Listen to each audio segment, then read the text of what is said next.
अरावली की घनी पहाड़ियों के बीच एक किला खड़ा है।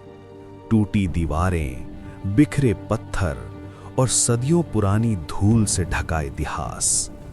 दिन में ये सिर्फ खंडहर लगता है, लेकिन रात होते ही ये जाग जाता है। जैसे ही सूरज ढलता है, आसमान लाल हो जाता है और हर दीवार की परछाई लंबी होकर जमीन पर रेंगने लगती है, मानो पत्थर सांस लेने लगे हों। और फिर अचानक दीवारों के भीतर से एक औरत की चीख गूंजती है, ऐसी चीख जो कानों से ज्यादा दिल को चीर देती है।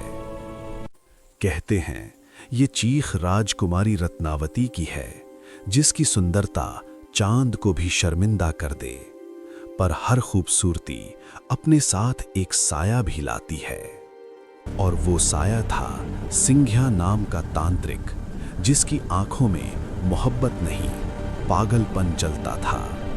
उसने एक शीशी में काला जादू भर दिया। इरादा था राजकुमारी को अपने वश में करना, लेकिन किस्मत उसकी दुश्मन बन चुकी थी। शीशी टूटी, तेल पत्थर पर गिरा और अचानक वो पत्थर हवा में उठ गया, और अगले ही पल सिंघिया की चीख हमेशा के लिए थम गई। मरते मरते उसने कहा, ये शहर कभी आबाद नहीं होगा, हर आत्मा भटकेगी और ये किला हमेशा भूखा रहेगा।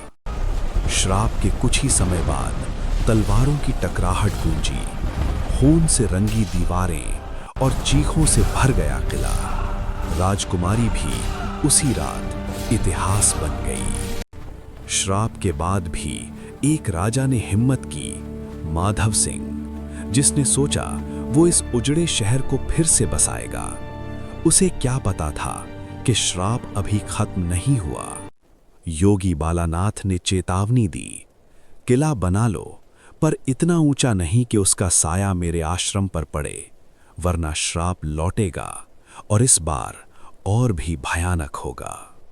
वर्षों बाद दीवारें ऊंची कर दी गईं और एक दिन किले का साया आश्रम पर जा गिरा।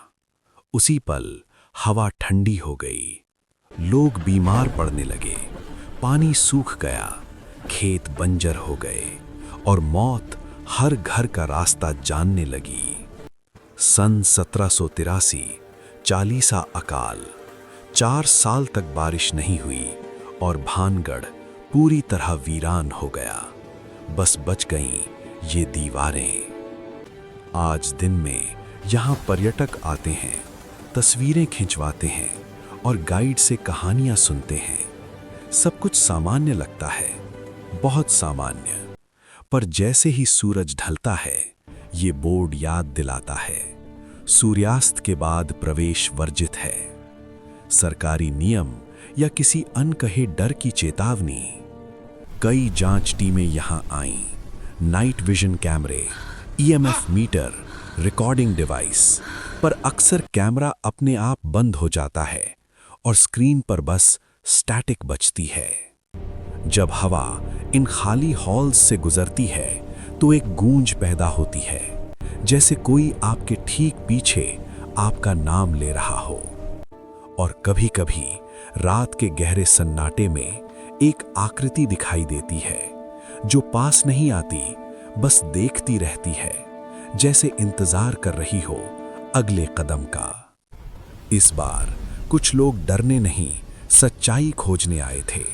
वैज्ञानिक मशीनों के साथ, ये साबित करने कि भानगढ़ में कुछ भी अलौकिक नहीं है। उन्होंने कहा, यह सिर्फ इंफ्रासाउंड है, कम फ्रीक्वेंसी की आवाजें जो दिमाग में डर पैदा करती हैं। पर उसी पल मशीनों की रीडिंग अचानक बढ़ गई। थर्मल कैमरे में एक ठंडी आकृति दिखी जहां असल में कोई नहीं था। तापमान अचानक गिर गया। रिकॉर्डिंग सुनी गई, स्टैटिक के बीच एक धीमी आवाज, वो लौट आएगा। किसकी आवाज थी, कोई नहीं जानता।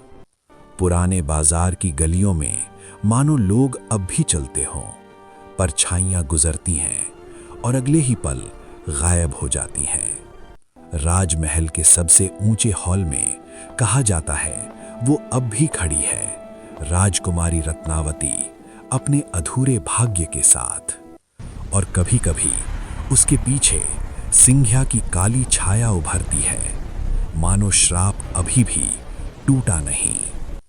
जैसे ही टीम ने आगे बढ़ना चाहा, सारे कैमरे एक साथ बंद हो गए और अंधेरे में दो चमकती आंखें कुछ सेकंड के लिए दिखी।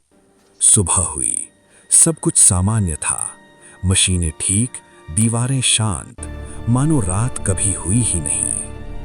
तो क्या ये सब सिर्फ हवा और दिमाग का खेल है, या सचमुच इन दीवारों के बीच कोई अब भी जागता है और इंतजार करता है सूरज ढलने का?